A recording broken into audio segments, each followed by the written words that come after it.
Pada kesempatan kali ini, kami mempresentasikan kegiatan 2.1.A.5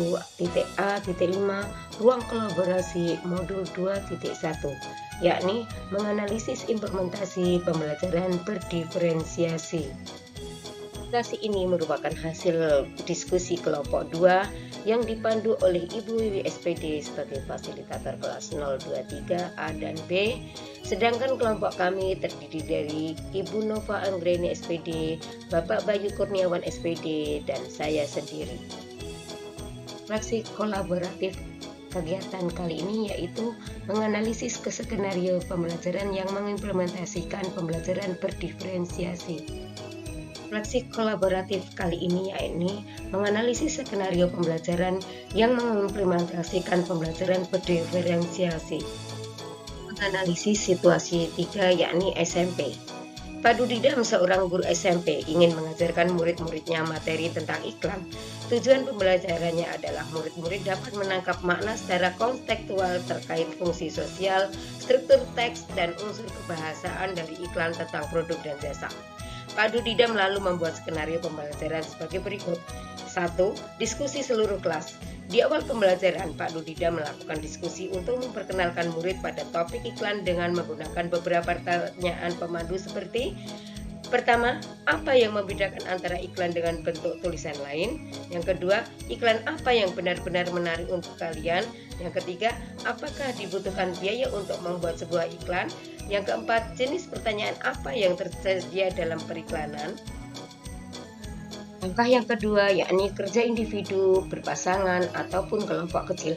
Setelah itu, Pak Dudidam meminta murid melakukan kegiatan tulis, berbagi dengan pasangan, berbagi dengan pasangan lain. Tahapnya, secara individu murid akan diminta menulis 3 hingga 5 iklan yang menarik bagi mereka.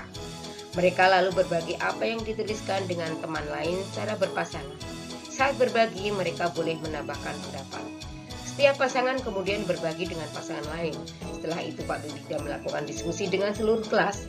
Ia akan menggunakan daftar iklan yang ditulis oleh masing-masing kelompok sebagai contoh, kemudian membahasnya dengan menekankan pada target audiens, sasaran, pesan utama, mengapa beberapa iklan lebih efektif daripada yang lain. Pak Dudidam lalu memperjelas konsep dan istilah periklanan sesuai kebutuhan. Ketiga, kerja kelompok kecil. Murid akan diminta untuk membentuk kelompok yang terdiri dari 4-5 orang untuk mendiskusikan kelebihan dan kekurangan berbagai jenis iklan. Setiap kelompok akan diberikan selembar kertas dan bekerja di meja mereka. Setiap lembar kertas grafik memiliki cat untuk menuliskan kelebihan dan kekurangan untuk jenis iklan tertentu, misalnya radio, TV, internet, cetak, billboard. Setiap kelompok akan melakukan brainstorming dan mencatat 2 kelebihan dan 2 kekurangan dari jenis iklan tertentu. Dengan menggunakan isyarat yang diberikan guru, setiap kelompok kemudian pindah ke meja kelompok lain. Mereka membaca masukan yang telah ditulis sebelumnya dan menambahkan 2 kelebihan dan kekurangan lagi. Terus berlanjut demikian sampai setiap kelompok memiliki kesempatan untuk membahas semua jenis iklan. Keempat, Pak Dudidam lalu mengumpulkan kembali murid sebagai satu kelompok besar. Ia lalu memfasilitasi diskusi yang diperlukan untuk memperjelas dan atau untuk memperjelas pemahaman konsep seperti target audiens, kejelasan pesan, dan penggunaan fitur kebahasaan dan desain seperti pemilihan judul, teks, gambar, dan format. Langkah kelima, Pak Dudidam lalu memberikan tugas individu. Ia membedakan penugasannya sesuai dengan kemampuan murid. Tugas yang harus dikerjakan murid adalah membuat iklan yang secara efektif akan mempromosikan produk dan jasa atau acara sesuai dengan yang dijelaskan dalam skenario yang diberikan. 6. Pak Dudidam menetapkan skenario tugas yang berjenjang sesuai dengan pengetahuan dan pemahaman konsep murid-muridnya. Perbedaan skenario-nya adalah: skenario 1 bersifat lebih konkret dan tertutup dengan petunjuk langkah demi langkah dan mencakup semua informasi yang diperlukan untuk menyelesaikan tugas. Skenario 2 kurang terstruktur dan lebih terbuka dibandingkan skenario 1. Dan skenario 3 bersikap konseptual dan terbuka dan membutuhkan riset. Langkah ketujuh, Pak Dudidam mendorong murid untuk memilih lokasi di kelas yang mendukung cara mereka belajar dengan baik, misalnya sendirian di tempat yang tenang, dekat teman untuk memudahkan bertanya jika bingung, atau di area ruangan yang lebih ramai bersama murid-murid lain yang memungkinkan mereka untuk saling berbagi ide. analisis kami mengenai kebutuhan belajar murid, kesiapan belajar, minat, profil belajar murid. Sedangkan cara menentukan kebutuhan belajar yakni menentukan tujuan pembelajaran, memberikan pertanyaan pemantik. Hasil analisis skenario. Dari pertanyaan 1, dari skenario pembelajaran yang telah ditelaah, apakah kebutuhan belajar murid yang berusaha dipenuhi oleh guru tersebut? Jawabannya, Pak Dudida berusaha memenuhi 3 aspek kebutuhan murid, yaitu kesiapan belajar, minat, dan profil belajar siswa. Kaitannya dengan nomor 1, bagaimana cara guru tersebut menentukan kebutuhan belajar muridnya? Jawabannya, 1. A. Kesiapan belajar, yakni menentukan tujuan pembelajaran. Murid dapat menangkap makna secara konseptual terkait fungsi sosial, struktur teks, dan unsur kebahasaan dari iklan produk dan jasa. Yang kedua, memberikan pertanyaan pemandu atau pemantik di awal pembelajaran. Apa yang membedakan antara iklan dengan bentuk tulisan lain? Iklan apa yang benar-benar menarik untuk kalian? Apakah dibutuhkan biaya untuk membuat sebuah iklan? Jenis pekerjaan apa yang tersedia dalam beriklanan? Selanjutnya yakni memberi penugasan sesuai dengan kemampuan. Pak Dudida menetapkan skenario tugas berjenjang sesuai dengan pengetahuan dan pemahaman konsep murid-muridnya. Minat, meminta murid menulis 3-5 iklan yang menarik bagi mereka. Pertanyaan pemantik, iklan apa yang benar-benar menarik untuk kalian? Profil belajar siswa, mendorong murid untuk memilih lokasi di kelas yang mendukung cara mereka belajar dengan baik. Bisa sendirian di tempat yang tenang, atau dekat dengan teman memudahkan bertanya jika bingung, atau di area yang lebih ramai bersama murid-murid lain yang memungkinkan mereka untuk saling berbagi ide. Hasil analisis pertanyaan kedua yakni strategi pembelajaran berdiferensi apa yang digunakan. Yang pertama, diferensiasi proses. Dalam situasi tersebut, Pak Dudida melakukan kegiatan berjenjang dan bertahap. Diskusi seluruh kelas, kerja individu atau pasangan atau kelompok kecil, tulis, berbagi, dan pasangan berbagi dengan pasangan lain, kerja kelompok kecil. Memberikan tantangan dukungan dengan tingkat kompleksitas yang berbeda. Memperjelas konsep dan istilah periklanan sesuai kebutuhan. Memfasilitasi diskusi yang diperlukan untuk memperjelas dan atau memperluas pemahaman konsep dan desain seperti pemilihan judul, teks, gambar, dan format. Sesi proses. Memberikan pertanyaan pemantik di awal pembelajaran. Membuat kegiatan kelompok dan individu. 1. Secara individu, murid akan diminta menulis 3-5 iklan yang menarik bagi mereka. 2. Setiap pasangan kemudian berbagi dengan pasangan lain. 3. Murid akan diminta untuk membentuk kelompok kecil yang terdiri dari 4-5 orang untuk mendiskusikan kelebihan dan kekurangan berbagai jenis iklan. Selanjutnya dalam diferensiasi proses yakni mengembangkan kegiatan bervariasi, tidak membosankan untuk mengakomodir gaya belajar murid yang beragam. Seperti diskusi seluruh kelas, kerja individu atau pasangan atau kelompok kecil, menetapkan skenario tugas yang berjenjang sesuai dengan pengetahuan dan pemahaman konsep murid.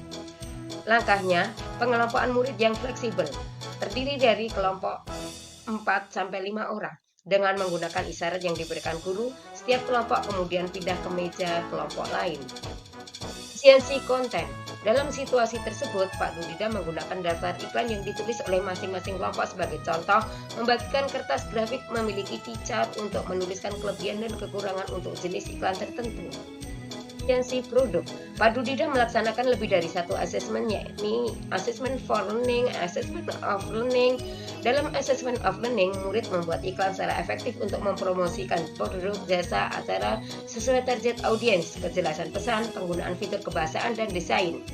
Hal ini pun memungkinkan murid untuk membuat beragam produk, iklan dalam jenis dan format yang berbeda. Hasil analisis skenario yang ketiga yakni menjawab pertanyaan bagaimana guru melakukan penilaian.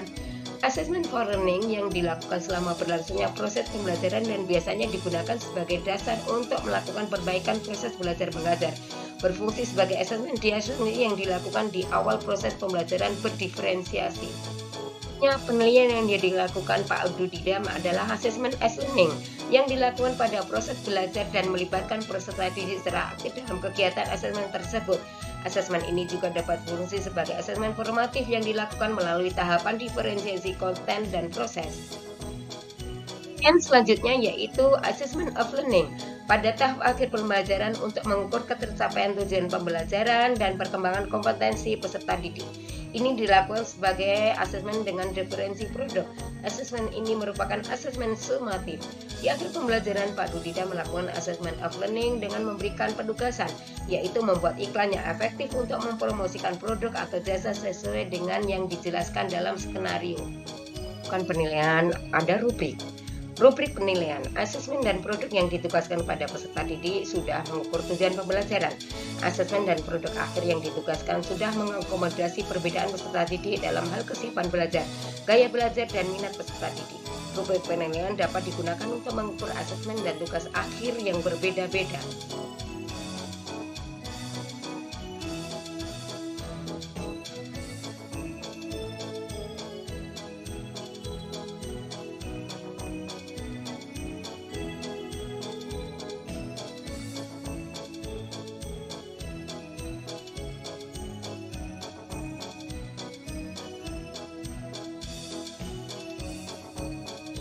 Melakukan presentasi, ada umpan balik dari kelompok lain, yaitu Ibu Marsiwi Rianisani. Pada asesmen, jika kita menjadi Bapak Dudidam, penilaian dan rubrik seperti apa yang akan dilakukan, terutama penilaian as learning atau assessment as learning. Dalam hal ini, Ibu Indrawati memberi tanggapan atau menambahkan untuk umpan balik dari Ibu Marsiwi bahwa chart yang dibuat Pak Dudidam saat pembelajaran sudah merupakan contoh assessment as learning. Sedangkan Ibu Erna Triana Hesti memberikan penguatan pada strategi pembelajaran yang dibuat Pak Dudidam sudah lengkap dan sudah benar, yaitu diferensiasi proses, konten, dan produk. Dari Bapak Taufik Gunur Rahman, pertanyaan pemantik, apakah dilakukan hanya untuk siswa tertentu saja atau seluruh siswa di kelas secara bersama? Ini Pak Bayu menambahkan dan menjelaskan secara gamblang dan sudah diterima oleh Bapak Taufik Gunur Rahman. Demikian presentasi kelompok 2 dari kami. Saya Indrawati, Bapak Bayu Kurniawan, dan Ibu Nova Anggraini mengucapkan terima kasih. Salam guru penggerak.